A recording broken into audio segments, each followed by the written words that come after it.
Hola, buenas noches. Bienvenidos a Sala de Prensa de Noticias Caracol. Ahora es un gusto poder estar con ustedes. Según las Naciones Unidas, el tráfico de especies silvestres es uno de los más lucrativos del planeta, solo comparado con el narcotráfico o el tráfico de armas, entre otros. Se calcula que las redes internacionales que se dedican al comercio ilegal de animales y de plantas, muchos de ellos en vía de extinción, pueden obtener ganancias cercanas a los 23 billones de dólares cada año. El Ministerio del Medio Ambiente, en un reporte de junio pasado, indicó que gracias a las acciones de la Fiscalía, la Policía y el Ejército, durante los años 2010 a 2019, le arrebataron a los traficantes cerca de 114.000 especies de fauna, entre reptiles, aves y mamíferos. El año pasado se decomisaron 19.580 especímenes de fauna y más de 202.000 de flora. Pero a pesar de toda esta lucha, aún persiste el tráfico de especies en nuestro país, territorio privilegiado por su ubicación y, por supuesto, por su biodiversidad. Miren esta historia. De su hábitat natural en el agua a las cajas de cartón y a las bateas de plástico. Así fue el viaje que padecieron estas tortugas morrocoy, cuya incubación tarda hasta 136 días. Y es que estos 11 especímenes provenientes de Montería fueron llevados hasta el barrio Galán en el sur de Bogotá. Un grupo especial para la lucha contra el tráfico de fauna y la Fiscalía hicieron la tarea.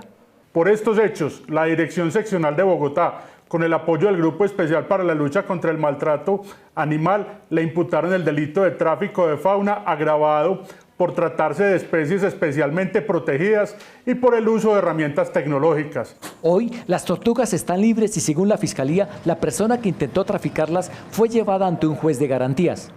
Así se produjo la primera imputación en el país por tráfico de fauna, gracias a la Ley 2111 de 2021 que entró en vigencia en agosto. La Secretaría de Ambiente de Bogotá alertó sobre este negocio criminal de tráfico de fauna. Bogotá es un poco el lugar, el epicentro del tráfico de fauna silvestre en el país, en particular por su salida al tráfico internacional. Un tema que no es tan conocido es que el tráfico de fauna es el cuarto negocio ilegal que más recursos genera en el mundo. Según las autoridades, incurrir en este delito puede poner a una persona tras las rejas de 60 a 135 meses y además tendrá que pagar una multa que puede arrancar en 134 salarios mínimos legales vigentes. Para hablar de esta actividad tan ilegal como dañina, hemos invitado a la doctora Luzdaria Acevedo. Ella es médica veterinaria y zootecnista en la Universidad del Tolima. Durante más de 15 años ha trabajado en salud, manejo y conservación de la vida silvestre en diferentes partes del país, especialmente en áreas protegidas. Además, coordinó el programa de vida silvestre y generó la Estrategia Nacional de Vida Silvestre de Parques Nacionales Naturales. Doctora Luzdaria, gracias por estar con nosotros. Bienvenida a Sala de Prensa.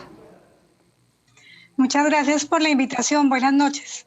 A usted por atender también nuestro llamado. Doctora, ¿qué tanto daño continúa haciendo este flagelo a la fauna y a la flora en nuestro país?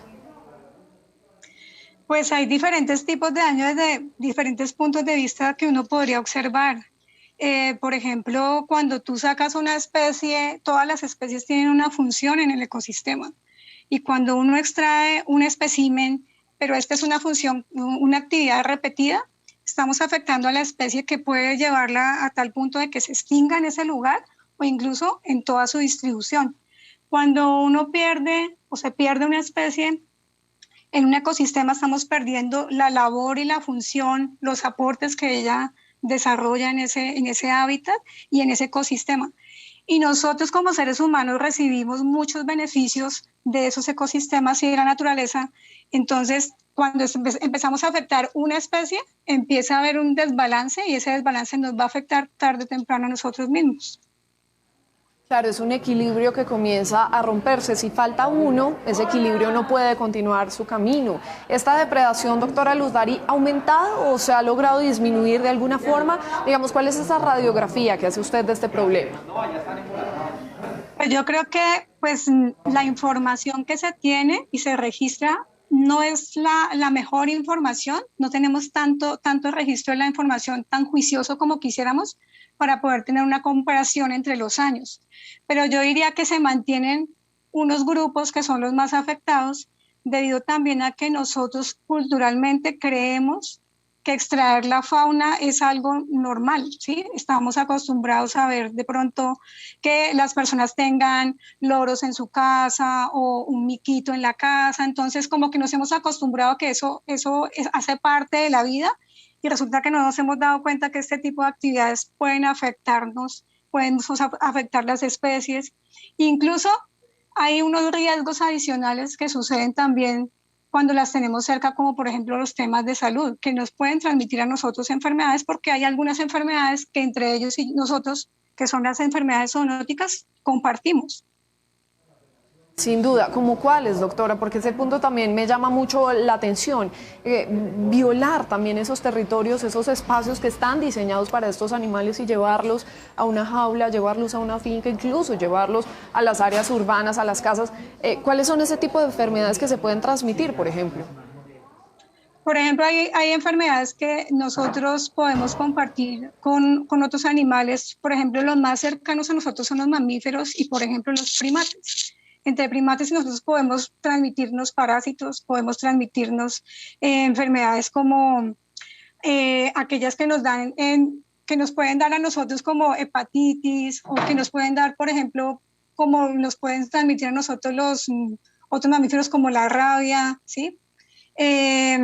Entonces, este tipo de enfermedades, cuando estamos tan cercanos a ellos, nos pueden afectar directamente, o porque nosotros de alguna manera podemos ser afectados por vectores que ellos mismos, o sea, que hacen parte de ese círculo, ¿sí?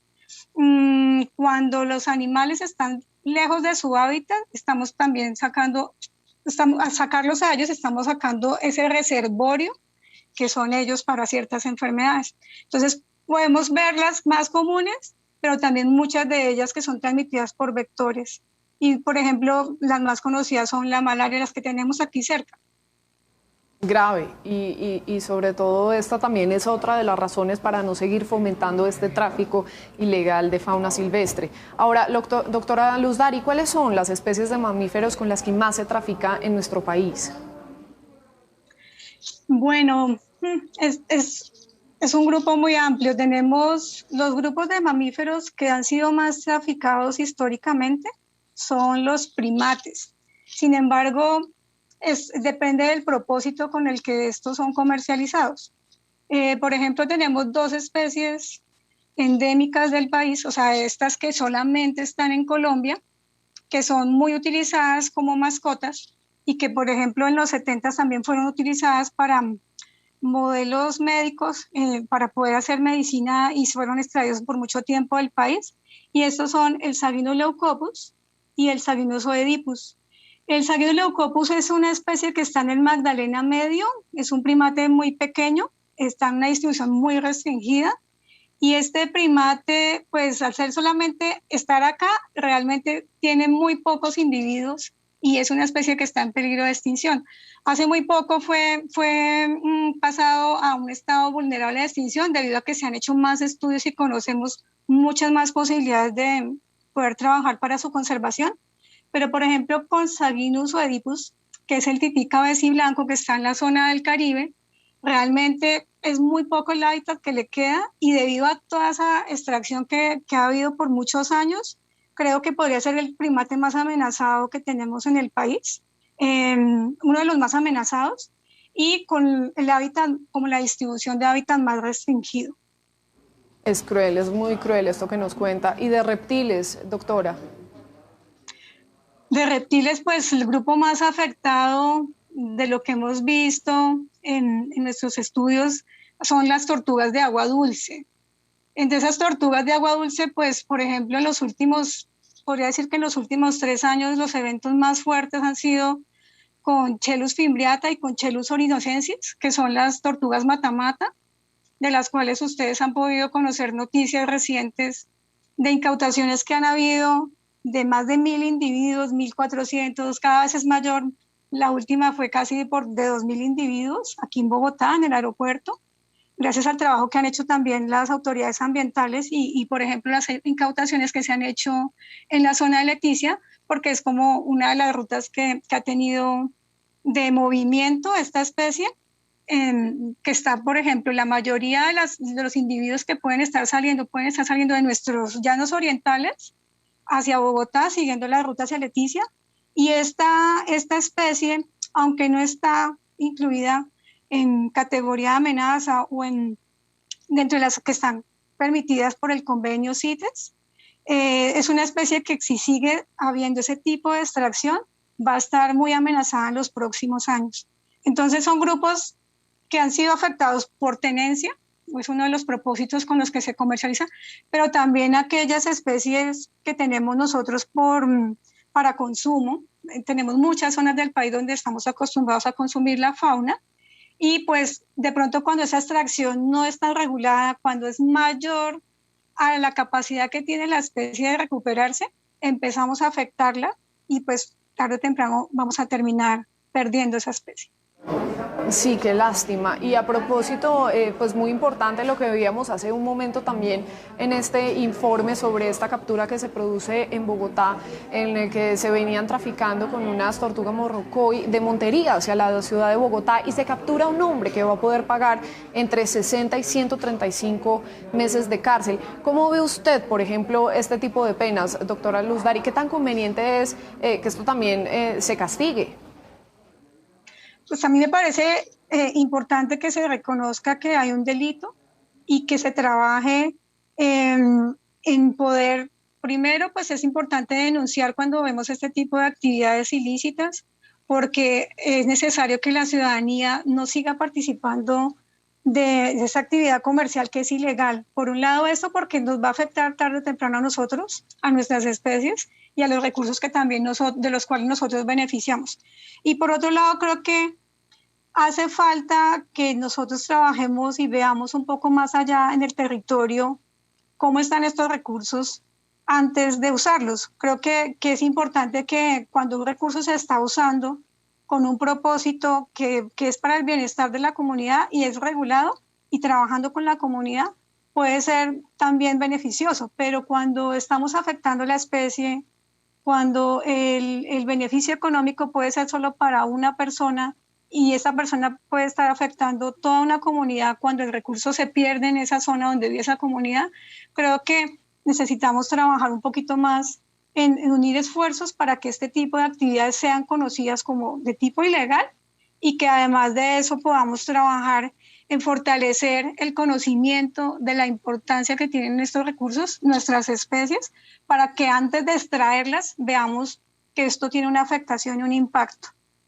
Sin duda porque es un delito. Doctora Luz Dari, hablemos un poco de esa cadena criminal. Existe este mercado negro y se comienzan a comercializar todas estas especies de reptiles, de aves, de mamíferos que usted ya nos venía mencionando. ¿Por qué lo hacen? Es decir, ¿por qué es tan lucrativo este negocio? ¿Qué es lo que hacen con esos animales? ¿A dónde principalmente los envían? ¿Por qué lo hacen? No, pues como venía diciendo, la extracción se puede deber a muchos propósitos. Si hablamos en términos de lo que sucede con la actividad comercial internacional, creo yo que hay un propósito, por ejemplo, para algún tipo de especies que son más para coleccionistas, por ejemplo, ¿sí? Entonces, cuando un coleccionista tiene una especie que solo está en Colombia, que ni siquiera está en todo el país, sino que está en un punto específico y que no es tan fácil de conseguir, es como obtener un trofeo. Entonces, es posible que muchos de los motivos para tener estas especies como mascotas sea esa, así como obtener algo muy importante, muy especial, traído de otro país. Es como esa ambición del ser humano de tener cosas exóticas y creer que los especímenes, que los recursos son como trofeos. Entonces, eso puede alimentar un poco las motivaciones que tiene el ser humano de tener animales en unas condiciones que no son las naturales, en unas condiciones difíciles. Muchos de esos animales son permitidos para el comercio bajo unas condiciones y son condiciones que han sido estudiadas, que han sido reguladas, que tienen una regulación internacional precisamente para que el transporte, el manejo de los especímenes sean en las mejores condiciones y para que al ser extraídas no se esté afectando la población, porque realmente esa extracción tiene que ser regulada frente a actividades como la zoocría. Entonces, por ejemplo, si un animal quiere ser tenido en un hogar, tiene que provenir de zoocría. Sin embargo, en Colombia no es posible, no es legal tener animales en los hogares, animales silvestres, ya sea nuestros animales nativos o introducidos. Los animales exóticos también al introducirlos al país afectan, sobre todo cuando alguien se aburre porque le pareció que no comía o que no tenía las condiciones o que no era lo que de pronto estaba esperando y es liberado de forma errónea, de forma irresponsable, terminamos introduciendo una especie que luego va a afectar a otras especies porque no tiene depredador y porque están en unas condiciones de forma libre que le favorecen. Entonces, pues las motivaciones, creo que una de las más favorecidas es esa de la tenencia de mascota.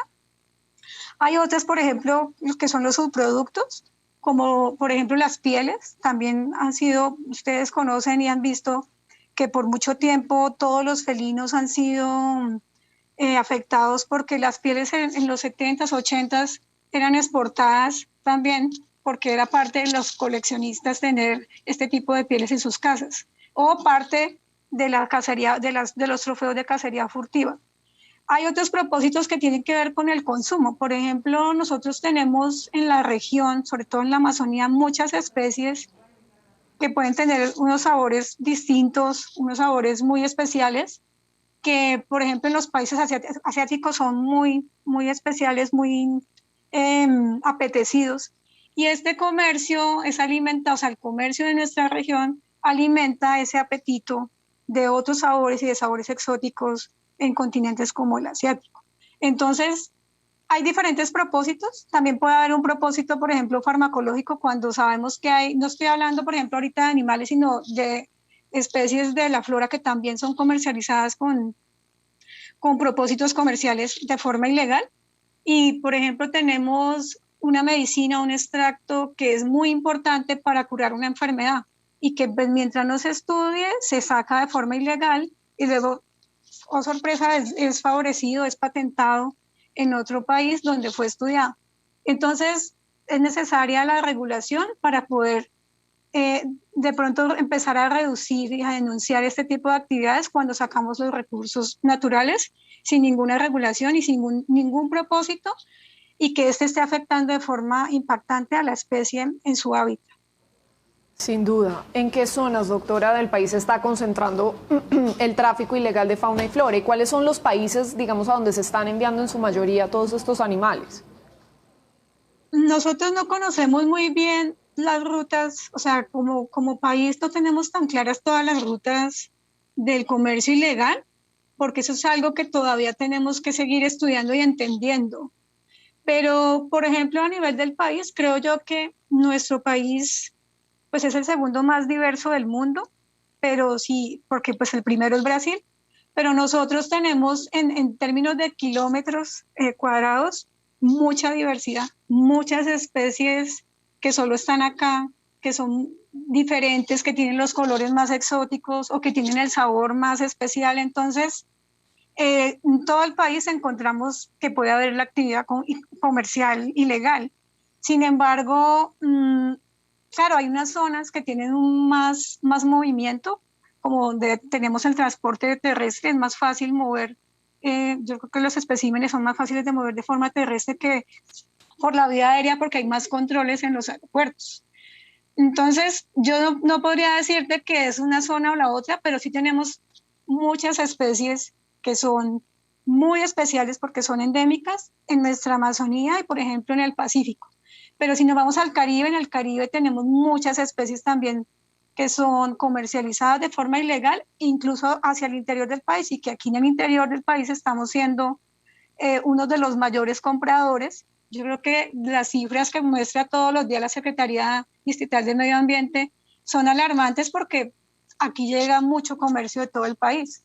Pero no podría decirte que se saca o se extrae en un lugar u otro más, porque todo eso no se está registrando de la misma forma y desafortunadamente tenemos un país que tiene mucha diversidad. Entonces, en cualquier zona donde tú vayas, tú vas a encontrar que hay especies que son apetecidas por su sabor o porque es muy bonita y quisieras tenerla en tu casa.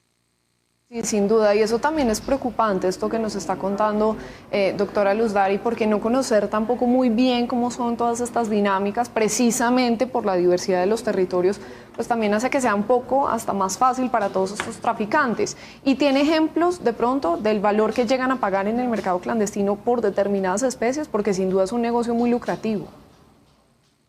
Nosotros no tenemos conocimiento de cuáles pueden ser los valores aproximados. No, realmente es muy variable dependiendo, eso puede variar mucho el precio dependiendo de la ruta, pero sí sé que, por ejemplo, a las comunidades cuando hacen parte del comercio, les pagan algo que no tiene nada que ver con el valor que puede llegar a costar en el mercado internacional, ¿sí? Entonces, el que menos recibe y el más afectado son las personas que están en lo local y que viven al lado en ese mismo hábitat de la especie donde está siendo extraída.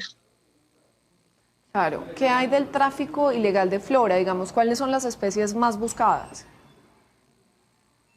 Pues la verdad, nosotros no tenemos tanta información registrada acerca de las especies de flora, pero un grupo que llama mucho la atención son las orquídeas. Son como parte de los recursos que más tienen como reconocimiento a nivel internacional y que es posible que sean las que pueden tener un poquito más de este tipo de comercio. Sin embargo, tenemos mucho desconocimiento en muchas de las capacidades y de las funciones que puede tener muchas de las especies de nosotros. En Colombia, de lo que yo conozco en decomisos o lo que está registrado a nivel nacional, son muchas, por ejemplo, las semillas, ¿sí? Los bejucos, las raíces de las que tú puedes sacar esencias. Uno mismo puede ver aquí en los mercados cuando ve en las plazas de mercado, por ejemplo, extracciones, son muchas las plantas que que dan alivio, ¿sí? Y muchas de esas pueden ser notadas por alguien que esté interesado en el tema y perfectamente salir de forma camuflada del país. Claro, muy grave también. Hablemos de otro fenómeno, doctora. Las especies, y usted ya lo venía mencionando, que traen a nuestro país y que si estos ejemplares escapan o son liberados, pues también representan un peligro para las especies nativas. Por ejemplo, los hipopótamos que trajo en su momento Pablo Escobar y que hoy varios de sus descendientes deambulan por el Magdalena Medio. ¿Cómo impactan esas zonas? Pues yo creería que en general, cuando se introduce una especie, es bien particular que la especie tiene todo un proceso de llegar a establecerse y llegar a generar un impacto. Eso puede tomar tiempo, pero hay algunas que pueden tomar menos tiempo, ¿cierto? Entonces, cuando una especie entra al país y esta especie no tiene competencia con otras, es una especie que tiene la capacidad, por ejemplo, de depredar, ¿sí? Puede llegar y consumir otras especies cuando es liberada, entonces puede acabar o depredar en forma desmedida, pero además de eso, hay otras formas en las que tiene impacto sin necesariamente estar depredando.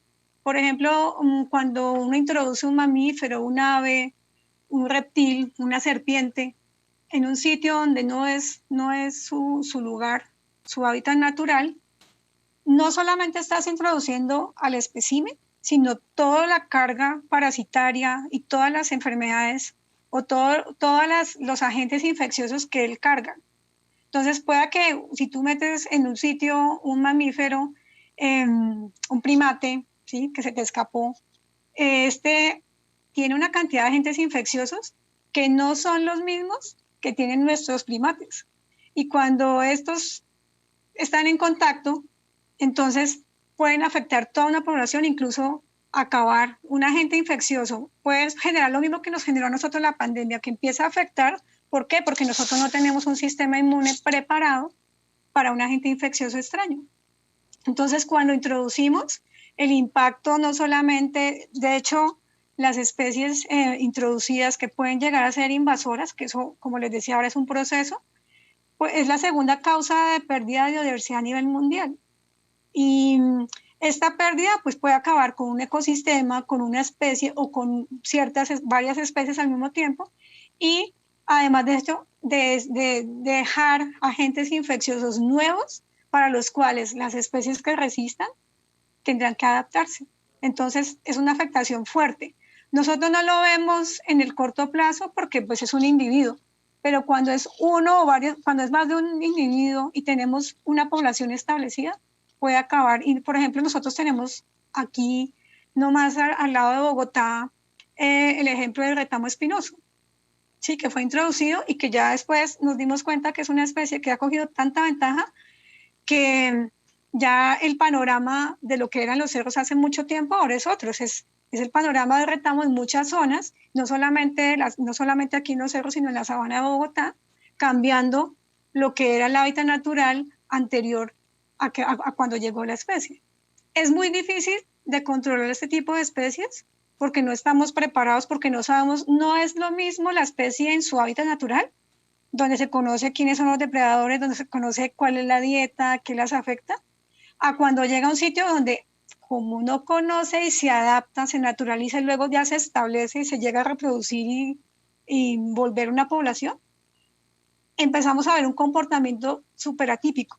Otro ejemplo que les puedo colocar es el pez león, que llegó al Caribe y toda la afectación que ha tenido en los ecosistemas, sobre todo en el Caribe tenemos ecosistemas muy importantes que han sido afectados y muchas especies que han sido depredadas por esta especie que es muy linda, pero que se escapó y terminó aquí en aguas colombianas. Sin duda. ¿Cuáles serían, doctora, ya muy brevemente y para terminar, las soluciones y poder acabar de una vez por todas con el tráfico ilegal de especies silvestres, tanto de fauna y flora?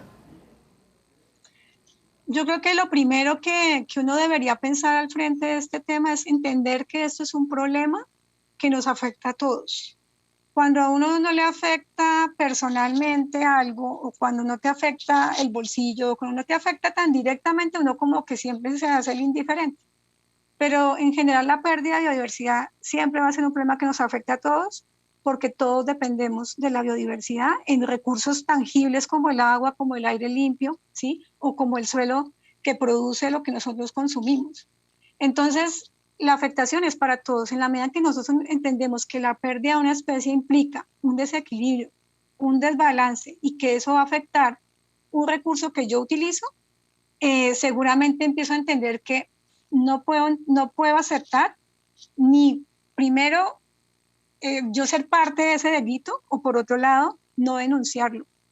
Yo creo que aquí hay varios canales de comunicación que se pueden manejar incluso de forma anónima si uno no quisiera como ser parte directa de la denuncia, pero sí me parece que es importante que la ciudadanía entienda que es un problema perder especies valiosas para nuestros ecosistemas, para nuestro país, y que podamos empezar a denunciar cuando veamos este tipo de delitos. Personas que se dedican a una actividad ilegal que puede ser que por situaciones sociales, por situaciones de pobreza, recurren a estas actividades, que se puedan trabajar otras alternativas económicas para esas comunidades y para que empecemos a pensar que el recurso se puede recuperar, se puede conservar con otras actividades y por otro lado, que este trabajo no es solo de las autoridades. Yo siento que en este tipo de actividades ilegales no colaboramos todos, es muy difícil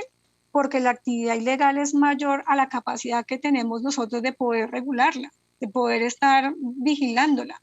Entonces creo que todos somos parte de la solución en la medida que nos vamos a ver beneficiados porque no tendríamos los recursos, ¿sí? No perdemos especies, tenemos servicios de los cuales nos beneficiamos, tenemos formas económicas a las que podemos acceder si conservamos estas especies. Por ejemplo, qué chévere tener un sitio donde tú puedas ir a ver la especie sin necesidad de capturarla, sino que la puedas ver con unos binóculos o que puedas hacer un sendero ecológico y puedas admirar esas especies y contribuir a la actividad económica de las comunidades que viven en esas zonas, ¿sí? Y pues al final esto también alimenta otro tipo de actividades ilícitas a nivel internacional, que al final es un recurso que pierde la nación, pero del cual la nación no se está beneficiando. Entonces, creo que todos somos parte de esa solución. Sin duda, todos somos parte de la solución ante un problema que también nos involucra a todos, sin duda.